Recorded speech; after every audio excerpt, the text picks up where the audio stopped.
الرحمن الرحیم.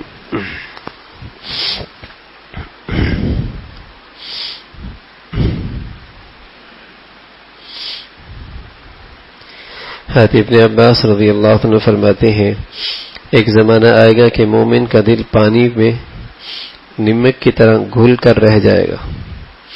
مومن کا دل ایسا جیسے پانی میں نمک گھل کے رہ جاتا ہے. صحابہ نے عرض کیا یا رسول اللہ ایسا کیوں ہوگا؟ فرمایا گناہ دیکھیں گے لیکن روکنے کی ان میں طاقت نہ ہوگی تو اندر ہی اندر پگھلتے رہیں گے.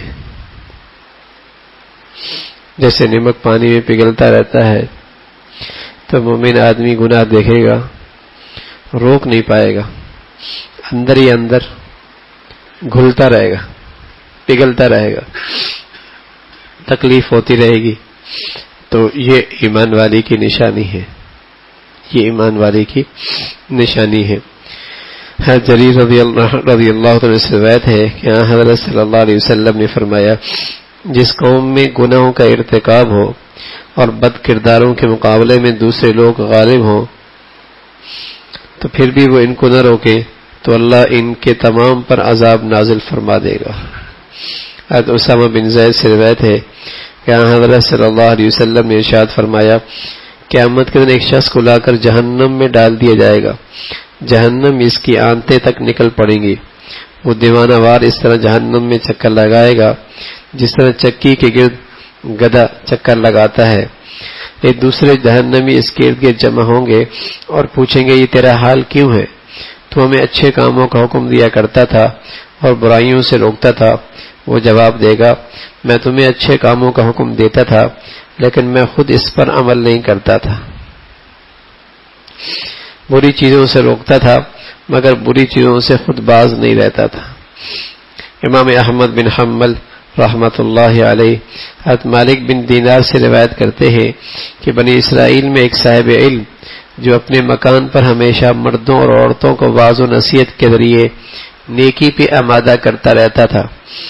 ایک مرتبہ اس نے دیکھا کہ اس کا لڑکا کسی عورت کو آنکھیں مار رہا ہے.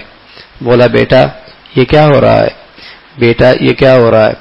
اس کے بعد وہ فوراً ہی تخت سے نیچے آ گرا اور اس کا بھیجا پھٹ گیا اور اس کی بیوی بھی گر پڑی اور اس کے لڑکے قتل کر دیے گئے. پھر اللہ نے اس وقت کے پیغمبر کو وحی سے خبر دی کہ فلاں عالم کو خبر دے دو تیری پشت میں اب کوئی صدیق پیدا نہیں ہوگا، میرے لیے تیرا غصہ بس اسی قدر کافی ہے. یعنی گناہوں کا ارتکاب ہو اور انہیں اہتمام سے نہ روکا جائے تو پھر اس کی نحوست ضرور ہوتی ہے، پھر اس کی نحوست ضرور ہوتی ہے. آدمی کو اندازہ نہیں ہوتا کہ اس کی نحوست کیا ہے. بس اوقات اولادوں کی فرما برداری چھن جاتی ہے اور بس اوقات اولادوں کے حصے میں جو بڑی نصیب کی خدمت تھی دین کی اس سے محروم ہو جاتا ہے. بس اوقات اللہ رب العزت اس سے کوئی اور مادی یا روحانی نعمت سے اسے محروم کر دیتا ہے. گناہ کا ریئیکشن تو ضرور ہوتا ہے، گناہ کا اثر تو بھائی ضرور ہوتا ہے، ہمیں نظر نہیں آتا لیکن اس کا اثر ضرور ہوتا ہے. من یعمل سوءا یجز بہ، جو گناہ کرے گا سزا ملے گی. تو فرمایا اب تیرے گھر میں کوئی صدیق کا جذبہ رکھنے والا تیرے گھر میں پیدا نہیں ہوگا. تو گناہوں کے اثرات اپنی ذات پر بھی، اولاد پر بھی، مادی چیزوں پر بھی، روحانی زندگی پر بھی اس کے اثرات ضرور پڑتے ہیں. لیکن چونکہ ہمیں احساس نہیں ہوتا یہ اللہ کی نعمتیں چونکہ ان گنت ہیں یا ہزاروں لاکھوں نعمتیں آ رہی ہوتی ہیں اس سے ہم محروم کر دی جاتے ہیں، ہمیں پتہ ہی نہیں لگتا. لیکن اس گناہ کا اثر ہے، اس گناہ کا اثر ہے. ہم کہتے ہیں نظر ڈالی ہٹا لی، کسی کو کیا پتہ لگا. اللہ ہم سب کی حفاظت فرمائے. ہم سمجھتے ہیں غیبت کر لی کیا ہوا، ایسا نہیں ہے. ہم کہتے ہیں بس جھوٹ بول لیا کیا ہوا، ایسا نہیں ہے. یہ تو ہو ہی نہیں سکتا بھائی، ہو ہی نہیں سکتا. زہر تھوڑی تھوڑی کھا لے تو کہتے ہیں میاں اس کا اثر تو ہوگا. گناہ کا زہر استعمال کرے اور اس کا اس کی زندگی پہ اثر نہ ہو، ایسا نہیں ہو سکتا. لیکن چونکہ اللہ کی نعمتیں بہت زیادہ ہوتی ہیں اس کا اسے اندازہ ہی نہیں ہوتا کون سی نعمت سے کب محروم ہو گیا. امام احمد عبداللہ ابن مسعود رضی اللہ تعالیٰ عنہ سے روایت کرتے ہیں کہ جس کے مطابق حضور علیہ الصلوۃ والسلام نے ارشاد فرمایا چھوٹے سے چھوٹے گناہ سے بھی اپنے آپ کو بچاؤ کیونکہ یہ گناہ جمع ہو کر بندے کو ہلاک کر دیتے ہیں. بعد ازاں حضرت صلی اللہ علیہ وسلم نے ان کی مثال پیش فرمائی کہ لوگوں کا قافلہ جو جنگل میں کسی میدان میں منزل کرتا ہے تو کھانے پکانے کے لیے کوئی ادھر ادھر سے لکڑی لے آتا ہے, کوئی اونٹ کے خشک مینگنیاں لے آتا ہے, کوئی کیا تاکہ ایندھن کا ڈھیر لگ جاتا ہے, پھر آگ سلگائی جاتی ہے تو ہر سوکھا سب اس میں جل جاتا ہے, ہر سوکھا اس میں جل جاتا ہے. تو بظاہر وہ آگ کا جو ڈھیر بنا ہے وہ ذرے ذرے سے ہی بنا ہے اور تنکے تنکے سے ہی بنا ہے اور تھوڑے تھوڑے ہی سے بنا ہے. فرمایا اسی طرح گناہوں کی آگ بھی آدمی کو جلا دیتی ہے, اگرچہ وہ چھوٹے چھوٹے گناہ ہوں لیکن وہ گناہوں کی ایک آگ بن جاتی ہے جو سب کچھ جلا دیتی ہے. انس رضی اللہ عنہ فرماتے ہیں تم ایسے کام کیا کرتے ہو جو تمہاری نگاہوں میں بال سے باریک اور معمولی نظر آتے ہیں, لیکن ہم ایسے کاموں کو اللہ کے نبی کے زمانے میں مہلکات میں شمار کرتے تھے, ہلاک کر دینے والے شمار کرتے تھے, جنہیں تم معمولی سمجھ کے نظر انداز کر دیتے ہو اور معمولی سمجھ کے تم ان کا ارتکاب کرتے رہتے ہو. ہم اللہ کے نبی کے صلی اللہ علیہ وسلم کے زمانے میں انہیں مہلکات میں شمار کیا کرتے تھے.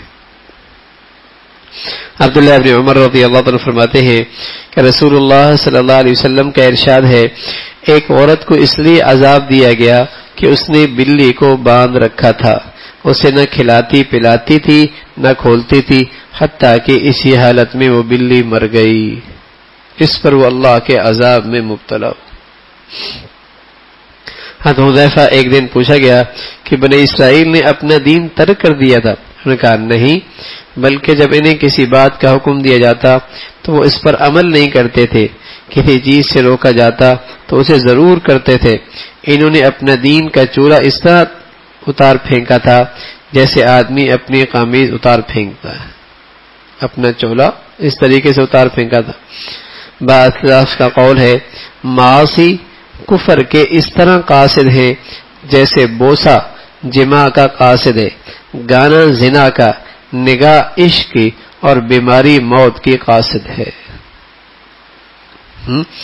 تو فرمایا جس طریقے سے بیماری کہتے بیمار ہو گیا اب تو گیا, ہاں تو یہ موت کا قاصد ہے, اسی طرح نگاہ بری نگاہ آہستہ آہستہ حرام عشق میں مبتلا کر دیتی ہے, اور اسی طرح گانا یہ آدمی کو زنا کی طرف لے جاتا ہے. فرمایا اسی طرح معاصی آدمی کو کفر کی طرف لے جاتا ہے, کفر کی طرف لے جاتے ہیں. حضرت ابن عباس رضی اللہ عنہ فرماتے ہیں کہ اے گناہ کرنے والے, تو نگاہ کے فتنے اور اس کے انجام بد سے بے خوف نہ رہنا, کیونکہ یہ اس گناہ سے بھی بڑا گناہ ہے جو تیرے دائیں بائیں دو فرشتے ہیں, ان سے شرم حیا نہ کرنا اس گناہ سے بھی بڑا گناہ ہے. تمہارا ہنسنا اور اس کا اندازہ نہ کرنا, اس کے بدلے تمہارے ساتھ کیا معاملہ ہوگا, اس ہنسی سے بھی بڑا گناہ ہے. گناہ پر تمہارا خوش ہونا اس گناہ سے بھی بڑا گناہ ہے. گناہ کرنا اور اس پر نادم نہ ہونا گناہ سے بھی بڑا گناہ ہے. اور تمہارے دروازے کے پردے کو حرکت دے پھر بھی تم گناہ میں مشغول رہو, دل میں یہ خوف پیدا نہ ہو کہ اللہ تمہیں دیکھ رہا ہے, تو یہ اس گناہ سے بھی بڑا گناہ ہے, خدا تمہارا بھلا کرے. تو ایک گناہ نہیں ہوتا, بلکہ ایک گناہ کے اندر اس پر نہ جانے دوسرا گناہ کتنا بدتر ہوتا ہے. گناہ کیا اور اپنے ارد گرد کے فرشتوں سے حیا نہ کی, ٹھیک ہے نا, تو یہ اس گناہ سے بھی بڑا گناہ ہے. اور گناہ کیا اور پھر اس پر ہنسا, یہ اس گناہ سے بھی بڑا گناہ ہے. پھر گناہ کیا اور اس پر سے کوئی ندامت اور شرمندگی نہیں, یہ گناہ سے بھی بدتر گناہ ہے. کوئی گناہ کر رہا ہے اور دروازے کو حرکت دے دے تو آدمی ایک دم ہٹ جاتا ہے. تو اس بندے سے ڈرنا, اللہ سے نہ ڈرنا, یہ اس سے ہی بدتر گناہ ہے. یعنی ایک گناہ کے اندر کتنے شدید ترین گناہ اکٹھے ہوتے. ایوب رضی اللہ تعالیٰ عنہ نے کیا گناہ کیا تھا کہ اللہ نے ایک سخت ترین بیماری میں مبتلا کر دیا، ان کا سارا مال چھین لیا. ان کو کوئی گناہ بھی نہیں تھا، ان کی تو صرف ایک تھوڑی سی خطا تھی. ہاں تو اللہ رب العزت نے انہیں اپنے بندے کی محبوبیت کی وجہ سے انہیں تنبیہ فرمائی.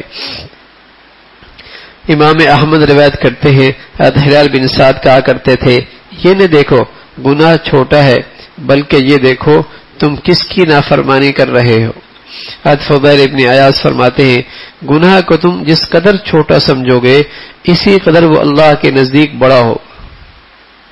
گناہ کو تم جس قدر چھوٹا سمجھو گے وہ اسی قدر اللہ کے نزدیک بڑا ہوگا، اور گناہ کو تم جس قدر بڑا سمجھو گے اسی قدر اللہ کے نزدیک چھوٹا ہو جائے گا. پہلے جب چھوٹا ہوگا بڑا سمجھے گا تو اس پر ندامت بھی ہوگی، شرمندگی بھی ہوگی، احساس بھی ہوگا، اور یہی چیز اس کے برے نتائج سے محفوظ کر دے. دیکھو نا بھائی، آگ بڑی لگ جائے اور آدمی کو احساس ہو کہ خطرناک آگ ہے تو کیا کرتا ہے؟ اس سے حفاظت کی تدبیریں زیادہ اہتمام سے کرتا ہے.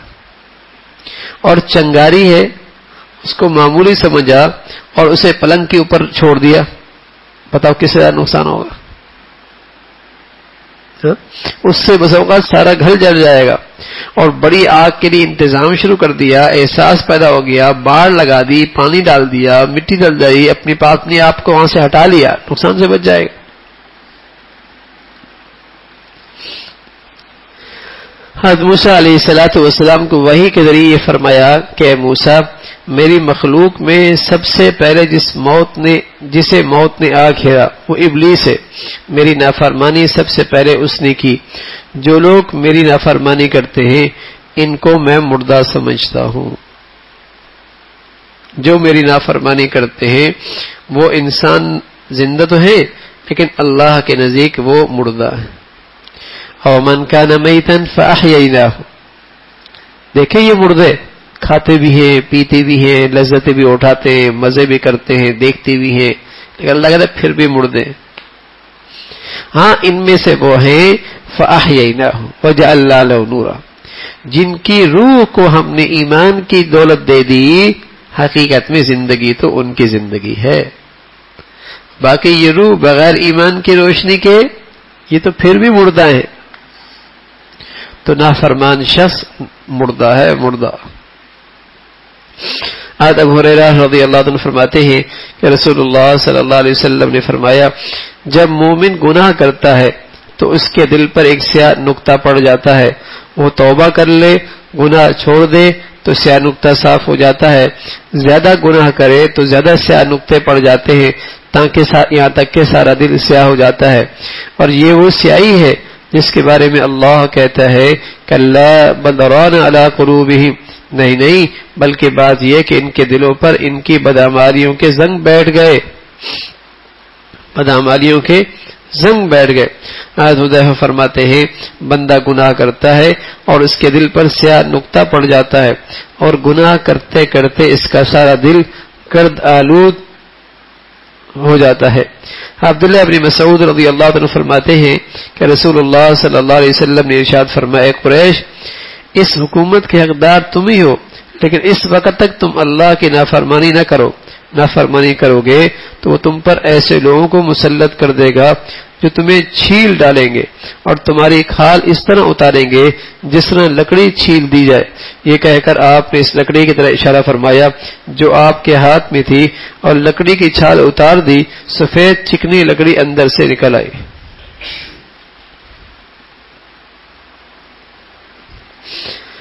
حضرت وہب رضی اللہ عنہ فرماتے ہیں کہ بنی اسرائیل کو جب اللہ رب العزت نے فرمایا تھا کہ میری اطاعت اور پیروی کی جائے تو میں خوش ہوتا ہوں اور برکت دیتا ہوں اور میری برکت کی کوئی حد نہیں، اور جب میری نافرمانی کی جائے تو میرا غضب نازل ہوتا ہے اور میری لعنت نافرمانی کرنے والوں کے 7ویں اولاد تک پہنچتی.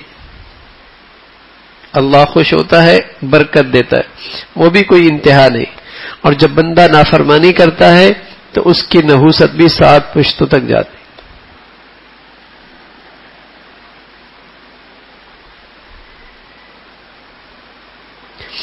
جب بندہ اللہ کی نافرمانی کرتا ہے تو اس کی تعریف کرنے والے بھی اس کی مذمت کرنے لگتے ہیں. اہل ایمان کو چاہیے، ایک آدمی کو چاہیے ایمان والوں کی لعنت سے اپنے آپ کو بچائے، کیونکہ وہ نازل ہوتی ہے اس کا پتہ بھی نہیں چلتا. اس کے بعد فرمایا جانتے ہو کس طرح؟ فرمایا بندہ جب گناہ کرتا ہے تو اللہ تعالیٰ ایمان والوں کے دل میں اس کی جانب سے اس طرح نفرت پیدا کر دیتے ہیں کہ اسے کچھ سمجھ بھی نہیں آتا. اللہ رب العزت بھائی ہم سب کے حال پہ رحم فرمائے. کمزور ہے، کم ہمت ہے، لیکن میرے عزیزو گناہ کی برائی کا اور اس کی ریئیکشن کا اور اس کے نقصانات کا اللہ کرے احساس نصیب ہو جائے، اللہ کرے اس کا احساس نصیب ہو جائے تو پھر بچنے کی فکر نصیب ہو جائے گی، فکر نصیب. اور پھر بھی اگر کسی غفلت میں ہو گیا تو کم از کم آدمی اس گناہ پہ رہے گا نہیں. آج اس کے نقصان کا احساس نہیں کہ یہ گناہ زندگی میں کیا بربادی لے کے آتا ہے، اس کا کیا نقصان ہے. اور بہت سارے گناہ ہم کہتے ہیں یہ تو کوئی بات نہیں، سبھی کر رہے ہیں. ہاں، اور بہت سارے گناہ ایسے ہوتے ہیں گناہ بے لذت، یعنی جھوٹ بول دیا، نہ بولتے تو کیا ہوتا، غیبت کر لی نہ کرتے تو کیا ہوتا، گناہ بے لذت. ہاں، نہ فائدہ نہ اس کو کوئی مزہ، لیکن کر رہا ہے.